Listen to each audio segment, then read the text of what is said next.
everyone, today I am talking about overeating, my journey with it, and how I overcame it using my 4-step positivity paradigm framework that I created to transform all areas of my life, including to stop overeating. Unfortunately, this is something that many people deal with, something that I personally struggled with and overcame, and is maybe something that you've been dealing with as well, which is why you're watching this video. I'll share my journey with you and provide you with some mindset shifts and strategies that you may also find helpful that have worked for me. Being in medicine as a physician, I've quickly learned that although having information and research and access to all of this education is really helpful, it's not been quite enough for me to make lasting changes. So throughout my own journey, I've kind of figured out the process that has really helped me make lasting change and transformation in my life. So I'm hoping to share that with you here today. So number one thing that I did to help me stop overeating is to become hyper aware of the patterns that led to overeating. To do this, I journaled. So usually after you can journal and try to see and assess what led to you overeating. Sometimes we have negative emotions, fear, anxiety, maybe fear of the future, even boredom and not having anything else to do can lead us to use food as a soothing or coping mechanism. So once you at least become aware of the patterns, then you can know what you need to do to move forward. I enacted some pattern interrupts like the journaling, going for a walk, talking to someone on the phone, taking myself out of the environment for 10 to 20 minutes, and then if I came back and I still wanted to eat, I'd let myself with awareness as a conscious observer. Usually though, this wasn't enough to to stop overeating because at that point it may be too late. So number 2 is to change your identity. Change may just be one decision away, but to honor this decision day in and day out, that can be a little bit of a challenge. So to change my identity, I had to redefine my relationship with my food, with my body, and I had to become someone who cherishes her body, who is healthy, who eats nourishing food. And when you become that person, then overeating no longer aligns with your new identity. Some positive self-talk affirmations are: my body is sacred, my body is beautiful and powerful, I nourish it with healthy and delicious food. So you can do this until overeating becomes incompatible with this new identity, and it can be a little bit of a process as you go through the other kind of strategies. So number 3 is that I'll share that I am a foodie. I love to eat. I feel like food is a love language.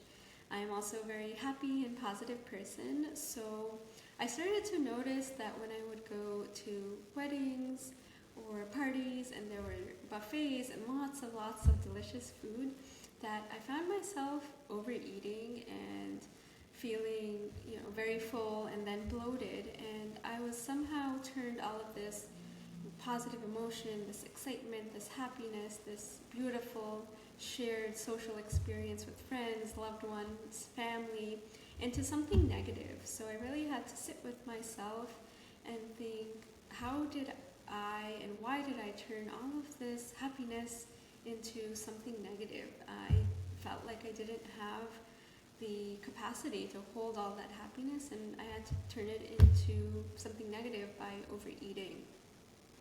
So one of the ways that I have overcome this is to have an abundance mindset rather than a scarcity mindset. So when you're at a buffet or you're at a party and there's so many food options, you get to decide what you want to eat, what would be most delicious, what would taste the best to you, and then you get to enjoy that fully. And I would think, oh, I have to try everything, and there's so many delicious food options, I just want to eat and try everything. And I I was in the scarcity mindset that, oh, I'll never get such delicious food again, which is completely ridiculous because there's an abundance of food and I will definitely get to eat and make more delicious food. So when I shifted that in my head, it was never about, oh, I have to consume everything, I have to try everything. No, I can savor what seems most delicious to me.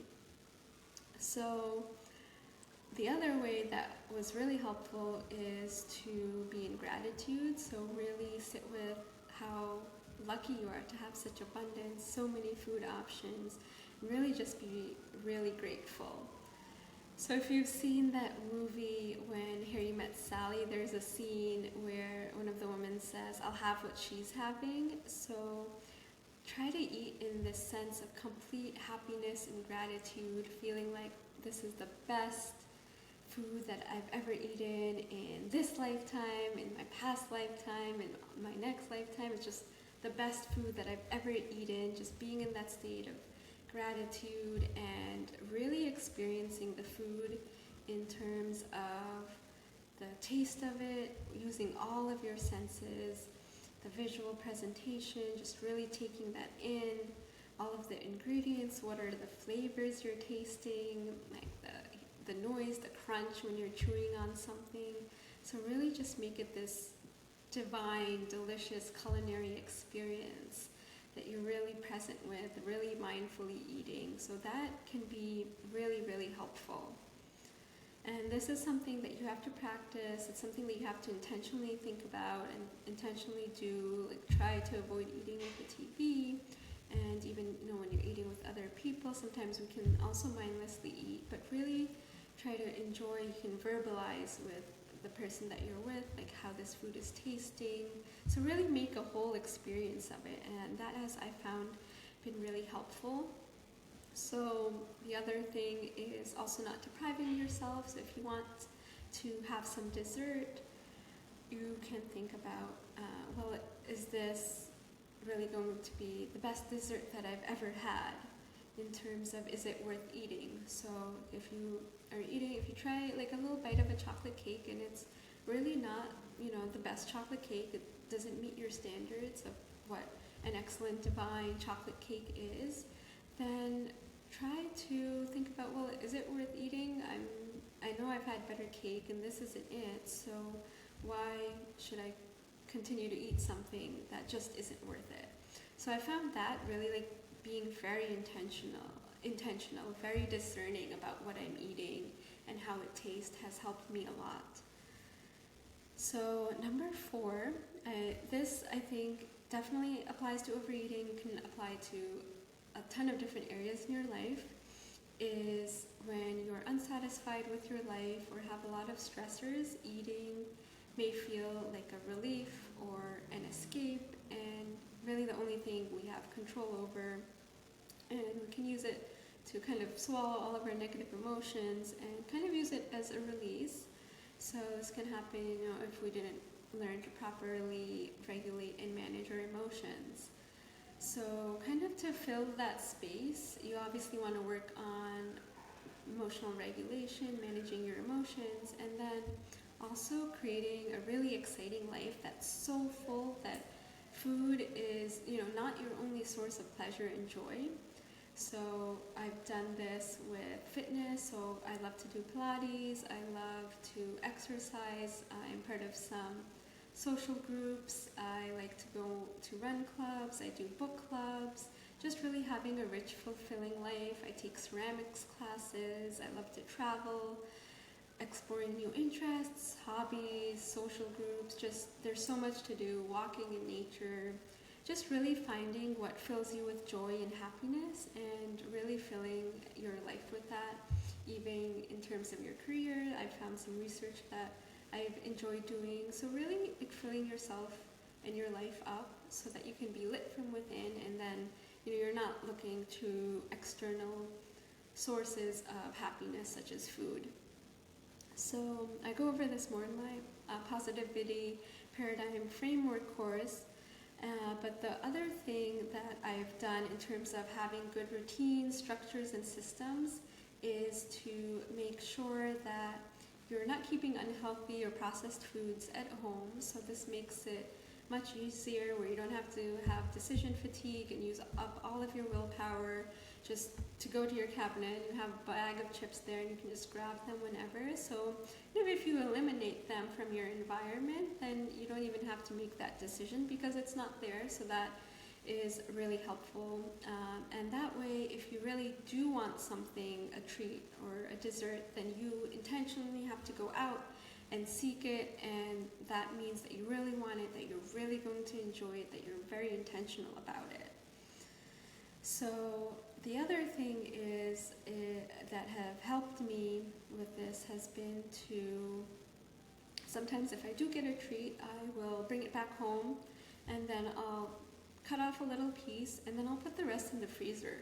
So that way it's not sitting there, I'm not seeing it, and then I'm not compelled to just finish it because it's there.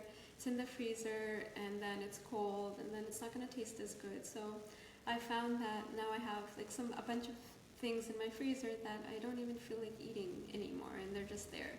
So that could be something that you can do is to break off a little piece and then put the rest in the freezer, and then maybe you'll want to eat it later, maybe you won't. So at least that temptation isn't there.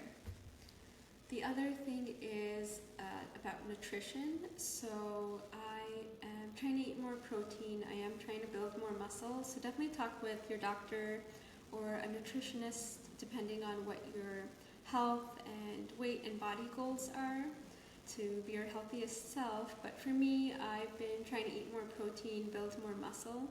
And this has really helped me when I have high protein meals to feel really full, to feel really satisfied. So I'm not seeking those high calorie, high carb foods that will leave you craving more.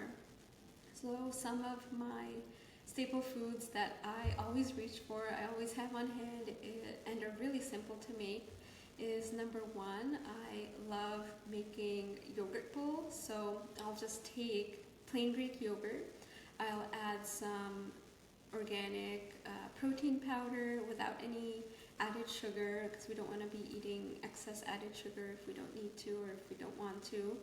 And then some cocoa powder. I'll put some chia seeds, flax seeds, pumpkin seeds, any seeds that you like. And then I'll put some nuts in there. I'll put some peanut butter. You can put any other nut butter that you want. And then add some berries to it.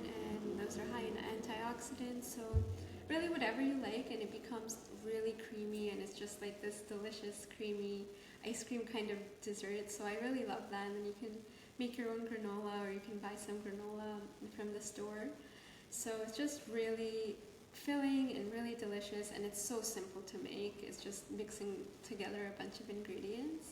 Second dish that I like to make in meal prep that I've found is very filling for me are these enchiladas. So I use almond flour enchiladas, and I'll put in some beans, some sauteed veggies, and then cheese, and then enchilada sauce. And I find this very filling. And you have it with some broccoli sprouts or some additional side salads, so you have a lot of protein and some veggies.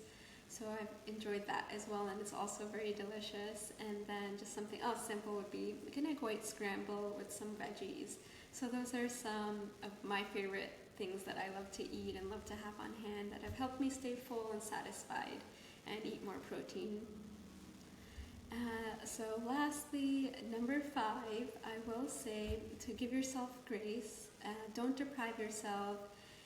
Always stay hopeful, and don't be too hard on yourself, because I know that when you overeat, it can be devastating because you feel like you've lost all the progress that you made in the gym and with your healthy eating. But know that there's always hope, and you've never quote unquote failed. That everything's a learning and a growth experience, and that you can do it. Just have to remember that you are strong, you are powerful, you are deserving, and change doesn't happen overnight.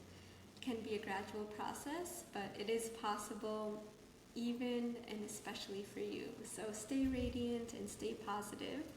I'll end off with one of my favorite quotes by Viktor Frankl. So he said, "Between stimulus and response, there is space. In that space is our power to choose our response."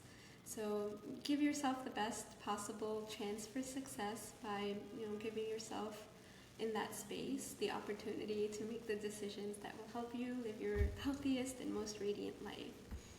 If you found this helpful, please let me know in the comments below. I'd love to hear about your journey and what you found helpful. What are some of the shifts and strategies that you're excited to implement?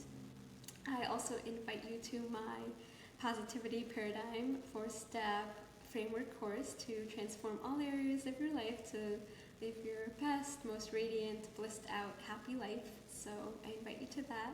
And again, stay radiant and stay positive. Thank you.